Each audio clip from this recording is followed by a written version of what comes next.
ବନ୍ଧୁ ବେଳେବେଳେ ସେହି ମଣିଷ ହିଁ ଆମକୁ କନ୍ଦାଇ ଦେଇଥାନ୍ତି, ଯାହାର ଖୁସି ପାଇଁ ଆମେ କିଛି ବି କରିବାକୁ ପ୍ରସ୍ତୁତ ଥାନ୍ତି। ଚେହେରାର ରଙ୍ଗ ଦେଖି କେବେ ବି ସମ୍ପର୍କ ଗଢ଼ ନା। ତନ କଳା ହେଲେ ଚଳିବ ବନ୍ଧୁ, କିନ୍ତୁ ମନ ନୁହେଁ। ଜୀବନର ସବୁ ଖେଳ ତ ସମୟ ହିଁ ଖେଳିଥାଏ। ମଣିଷ ତ ଖାଲି ନିଜ ଚରିତ୍ରର ଅଭିନୟ କରିଥାଏ। ଏଥିରେ କିଛି ଫରକ ପଡ଼େ ନାହିଁ ବନ୍ଧୁ, ଆପଣ କେତେ ଲୋକଙ୍କ ଉପରେ ବିଶ୍ୱାସ ରଖିଛନ୍ତି ଅବା ରଖିନାହାନ୍ତି, କିନ୍ତୁ ଆପଣଙ୍କୁ ନିଜ ଉପରେ ସବୁଠୁ ଅଧିକ ବିଶ୍ୱାସ ରହିବା ଦରକାର। ଲୋକଙ୍କ କଥା ଶୁଣିକି ବନ୍ଧୁ କାହାର ଖରାପ ଛବି ନିଜ ମନରେ ରଖିବା, ଏହା ସବୁଠୁ ବଡ଼ ବୋକାମି ଅଟେ। କିଏ କହୁଛି ବନ୍ଧୁ ବଡ଼ ବଡ଼ ଗାଡ଼ିରେ ବସିଲେ ଯାତ୍ରା ସୁଖମୟ ହୋଇଥାଏ। ଭଲ ସମ୍ପର୍କ, ଭଲ ମିତ୍ର ଯଦି ସାଥିରେ ଥାଆନ୍ତି ନା, ତେବେ ପାଦରେ ଚାଲିକି ଯିବା ବି ସୁଖମୟ ହୋଇଥାଏ। ଯିଏ ଆପଣଙ୍କର ଆଦର କରୁନାହିଁ, ତା ସାଥିରେ ଜବରଦସ୍ତି ରହିବା ଅପେକ୍ଷା ତାକୁ ସମ୍ମାନର ସହ ଛାଡ଼ିଦେବା ହିଁ ଭଲ। ମଣିଷର ପରିଚୟର ଆରମ୍ଭ ଚେହେରାରୁ ହୋଇପାରେ, କିନ୍ତୁ ତାର ସମ୍ପୂର୍ଣ୍ଣ ପରିଚୟ ତାର ବାଣୀରୁ ହୋଇଥାଏ। ମଣିଷକୁ ଚିହ୍ନିବାର କଳା ଶିଖନ୍ତୁ ବନ୍ଧୁ, ନହେଲେ ଜୀବନରେ ବାରମ୍ବାର ଧୋକା ଖାଇବେ। ଯେତିକି ସିଏ ଆପଣଙ୍କୁ ଅପେକ୍ଷା କରାଉଛି ନା, ସମୟ ଆସି ସିଏ ଏତେ ଦେବ ଯେ ତାକୁ ସମ୍ଭାଳି ପାରିବ ନାହିଁ। ମିତ୍ରତା ବି ଆବଶ୍ୟକ, ସମ୍ପର୍କ ବି ଆବଶ୍ୟକ, କିନ୍ତୁ ଜୀବନର ସବୁ କଠିନ ପରିସ୍ଥିତି ଆମକୁ ଏହା ଶିଖାଉଛି କି ଜୀବନରେ ଏକୁଟିଆ ରହିବାର କଳା ଶିଖିବା ବି ଆବଶ୍ୟକ। ବ୍ୟର୍ଥ ଚିନ୍ତା ଏକ ରୋଗ ଭଳି ହୋଇଥାଏ, ଏହା ଆପଣଙ୍କର ଆତ୍ମୀୟ ଶକ୍ତି କ୍ଷୀଣ କରିଦେଇଥାଏ।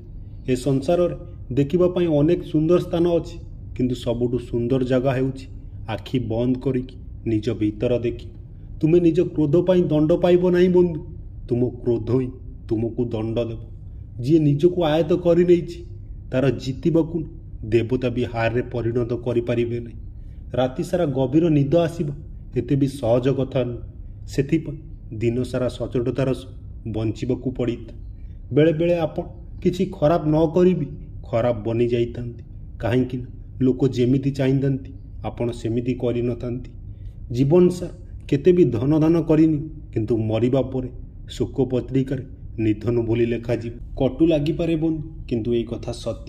ଯଦି କୌଣସି ଭୁଲ କାରଣରୁ କାଲିର ଦିନ ବ୍ୟର୍ଥରେ ବିତିଛି, ତାକୁ ମନେ ପକାଇକି ଆଜିର ଦିନକୁ ବ୍ୟର୍ଥ କର ନାହିଁ। ପରିସ୍ଥିତି ଯେବେ ବିପରୀତ ହୋଇଥାଏ, ସେତେବେଳେ ବ୍ୟକ୍ତିର ପ୍ରଭାବ ଆଉ ପଇସା ନୁହେଁ, ସ୍ୱଭାବ ଆଉ ସମ୍ପର୍କୀୟ କାମରେ ଆସିଥାନ୍ତି। ଜୀବନରେ କେବେ ବି କାହା ସହିତ ନିଜର ତୁଳନା କରିବ ନାହିଁ। ଆପଣ ଯେମିତି ବି ଅଟନ୍ତି ବନ୍ଧୁ, ସର୍ବଶ୍ରେଷ୍ଠ ଅଟନ୍ତି। ଭଗବାନଙ୍କ ରଚନା ସର୍ବୋତ୍ତମ ଅଟେ। ମଣିଷର ଜୀବନ କେବଳ ତା କର୍ମ ଉପରେ ନିର୍ଭର କରିଥାଏ। ଯିଏ ଯେମିତି କର୍ମ କରିଥାଏ ସେ ସେମିତି ଅର୍ଜନ କରିଥାଏ। ମଣିଷ ସେତିକି ହିଁ ବଡ଼ ହୋଇପାରିବ ଯେତିକି ସେ ଚିନ୍ତା କରିପାରିବ। ସେ ମଣିଷର ଶକ୍ତିର କେହି ବି ସାମ୍ନା କରିପାରିବେ ନାହିଁ ବନ୍ଧୁ, ଯାହା ପାଖରେ ଧୈର୍ଯ୍ୟର ଶକ୍ତି ରହିଛି। କଠିନ ସମୟ ଆମ ପାଇଁ ଏକ ଆଇନା ପରି ହୋଇଥାଏ, ଯିଏ ଆମ କ୍ଷମତାର ପରିଚୟ ଆମକୁ କରାଇଥାଏ। ଗର୍ବ କାହାର ବି ରହିଲା ନାହିଁ ବନ୍ଧୁ। ଭାଙ୍ଗିବା ପୂର୍ବରୁ କୁମ୍ପାକୁ ବି ଏହା ଲାଗିଥାଏ କି ସବୁ ପଇସା ତାର ଅଟେ। ଯଦି କହି ଆପଣଙ୍କୁ ଧୋକା ଦିଏ, ତେବେ ତାକୁ ହୃଦୟରୁ ଧନ୍ୟବାଦ ଜଣାଅ, କାହିଁକି ସେହି ମଣିଷ ଆମକୁ ଏହା ଶିଖାଇଥାନ୍ତି କି ଭରସା କାହା ଉପରେ ଭାବିଚିନ୍ତି କରାଯାଏ। ତୁମେ ଚାଲିବାକୁ ଆରମ୍ଭ କର, ଲକ୍ଷ୍ୟ ତୁମର ବାଟ ଚାହିଁ ବସିଛି। କାହିଁକି ଡରୁଛ ବନ୍ଧୁ? ଜୀବନରେ କ'ଣ ହେବ? ଯାହା ବି କିଛି ହେବ ନା, ଜୀବନରେ କିଛି ଶିକ୍ଷା ଦେଇଯିବ। ଥରେ ଚେହେରାକୁ ତ ସଫା କରିନି, ଆଇନାକୁ ମଇଳା କହୁଥିବା ଲୋକ କାହିଁକି ସବୁବେଳେ ସାମ୍ନାବାଲା ଖରାପ ହୋଇନଥାଏ। ଜୀବନରେ କେବେ ବି ସାହସ ହରାଇବ ନାହିଁ।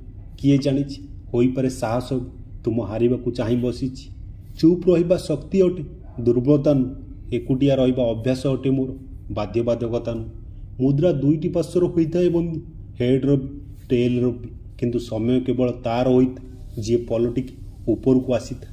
ଯଦି ପରିଶ୍ରମ କରିବା ପରେ ବି ସ୍ୱପ୍ନ ପୁରା ହେଉନି, ତେବେ ରାସ୍ତା ବଦଳାଇନି ଉଦ୍ଦେଶ୍ୟକୁ ନୁହେଁ। କାହିଁକି ନା ଗଛ ସବୁବେଳେ ପତ୍ର ବଦଳାଇଥାଏ, ମୂଳ ନୁହେଁ। ଯେଉଁ ମଣିଷ ପାଖରେ ଆତ୍ମବିଶ୍ୱାସ ନାହିଁ, ସେ ଶକ୍ତିମାନ ହୋଇକି ବି ଭୀରୁ ଅଟେ, ବୁଦ୍ଧିମାନ ହୋଇକି ବି ମୂର୍ଖ ଅଟେ। ଖାଲି ଚିନ୍ତାଧାରାର ଫରକ ଥାଏ ବନ୍ଧୁ, ନହେଲେ ସମସ୍ୟା ଆମକୁ ଦୁର୍ବଳ ନୁହେଁ, ମଜବୁତ କରିବା ପାଇଁ ଆସିଥାଏ। ପତ୍ର ଝଡ଼ା ନହେଲେ ଗଛରେ ନୂଆ ପତ୍ର ଆସିନଥାଏ। ଠିକ୍ ସେହିପରି କଠିନ ସମୟ ସଂଘର୍ଷ ନ କରିବା ପର୍ଯ୍ୟନ୍ତ ଜୀବନରେ ଭଲ ଦିନ ବି ଆସିନଥାଏ। ଏକୁଟିଆ ହିଁ ଚାଲିବାକୁ ପଡ଼ିଥାଏ। ଜୀବନର କିଛି ରାସ୍ତା ନା ପରିବାର ସାଥିରେ ଥାଏ, ନା ସାଙ୍ଗସାଥୀ, ଖାଲି ଆପଣ ଆଉ ଆପଣଙ୍କର ସାହସ। ନିଜ ଜୀବନରେ ଆପଣ କେତେ ଉପରକୁ ଉଠି ଯାଆନ୍ତୁ ନା କାହିଁକି, କିନ୍ତୁ ନିଜ ଗରିବୀ ଆଉ ଖରାପ ସମୟକୁ କେବେ ବି ଭୁଲନ୍ତୁ ନାହିଁ। ଲକ୍ଷ୍ୟ କେତେ ଉଚ୍ଚରେ ଥାଉ ନା କାହିଁକି, କିନ୍ତୁ ରାସ୍ତା ନା ସବୁବେଳେ ପାଦ ତଳେ ହିଁ ଥାଏ। କୌଣସି ବି ବ୍ୟକ୍ତିର ବନ୍ଧୁ ସହନଶୀଳତା ଏକ ଟଣାଯାଇଥିବା ରବର ପରି ହୋଇଥାଏ। ଗୋଟିଏ ସୀମା ପର୍ଯ୍ୟନ୍ତ ଟଣାଯିବା ପରେ ତାର ଛିଣ୍ଡିବା ନିଶ୍ଚିତ ହୋଇଥାଏ। ସେବା ସମସ୍ତଙ୍କର କର ବନ୍ଧୁ, କିନ୍ତୁ ଆଶା କାହା ଉପରେ ରଖ ନାହିଁ। କାହିଁକି? ସେବାର ପ୍ରକୃତ ମୂଲ୍ୟ ଭଗବାନ ଦେଇଥାନ୍ତି, ଏ ମଣିଷ ନୁହେଁ। ବୁଦ୍ଧିମାନ ବ୍ୟକ୍ତି ରାସ୍ତା ଖୋଜିଥାଏ, ଆଉ ଭୀରୁ ମଣିଷ ବାହାନା ବନାଇଥାଏ। ଚରିତ୍ର ସଫା ଥିଲେ ଗୋଟିଏ ଲୋଟା ପାଣି ବି ଗ୍ରହଣୀୟ, ନହେଲେ ଦେଖେଇ ହେବା ପାଇଁ 56 ଭୋଗ ବି ବ୍ୟର୍ଥ ଅଟେ। ସମୟ ପାଖରେ ଏତେ ବି ସମୟ ନାହିଁ ବନ୍ଧୁ, ସିଏ ଆପଣଙ୍କୁ ଦ୍ୱିତୀୟ ଥର ସମୟ ଦେବ। ସବୁବେଳେ ବଡ଼ରୁ ବଡ଼ ଖୋଜ। ଚନ୍ଦ୍ର ନ ମିଳିଲେ କ'ଣ ହେଲା, ଆକାଶରେ ତ ପହଞ୍ଚିଯିବ। ମଣିଷ ଘର ବଦଳାଇଥାଏ, ସମ୍ପର୍କୀୟ ବଦଳାଇଥାଏ, ସାଙ୍ଗସାଥି ସବୁକିଛି ବଦଳାଇଥାଏ, ତଥାପି ସେ ଦୁଃଖରେ ରହିଥାଏ। କାହିଁକି? ସେ କେବେ ନିଜକୁ ବଦଳାଇ ପାରିନଥାଏ। ଭଗବାନଙ୍କ ନିଷ୍ପତ୍ତି ଉପରେ ବନ୍ଧୁ କେବେ ବି ସନ୍ଦେହ କରିବ ନାହିଁ। ଯଦି ଦଣ୍ଡ ମିଳୁଛି ନା, ତେବେ ଭୁଲ ନିଶ୍ଚୟ ହେଉଥିବ।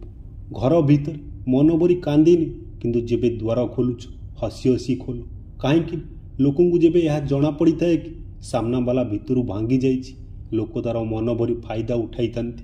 ଲୋକ କହିଥାନ୍ତି କି ଯେତେବେଳେ କେହି ନିଜର ଯଦି ଦୂରେଇ ଯାଇଥାଏ ନା, ବହୁତ କଷ୍ଟ ହୋଇଥାଏ। କିନ୍ତୁ ଅଧିକ କଷ୍ଟ ସେତେବେଳେ ହୋଇଥାଏ ବନ୍ଧୁ, ଯେତେବେଳେ କେହି ନିଜର ଲୋକ ପାଖରେ ରହିକି ବି ଦୂରେଇ ରହିଥାଏ। ଜୀବନରେ ଖୁସିରେ ରହିବାକୁ ଯଦି ଚାହୁଁଛ ନା, ସର୍ବପ୍ରଥମେ ତାଙ୍କୁ ଭୁଲିଯାଅ ଯେ ତୁମକୁ ଭୁଲି ଯାଇଛନ୍ତି।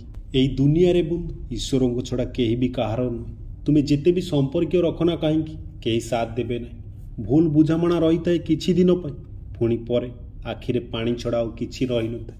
ଅହଙ୍କାରରେ ବୁଡ଼ି ରହିଥିବା ଲୋକକୁ ନିଜର ଭୁଲ ନଜର ଆସିଥାଏ, ନା କାହାର ଭଲ ଗୁଣ। ଅଧିକାଂଶ ସମୟରେ ଆମେ ସେହି ଲୋକମାନଙ୍କ ହାତରେ ଆମ ନିଜର ମଜାକ ଉଡ଼ାଇଥାନ୍ତି ବନ୍ଧୁ, ଯେଉଁମାନଙ୍କୁ ଖରାପ ସମୟରେ ନିଜର ଦୁର୍ବଳତା କହିଥାନ୍ତି।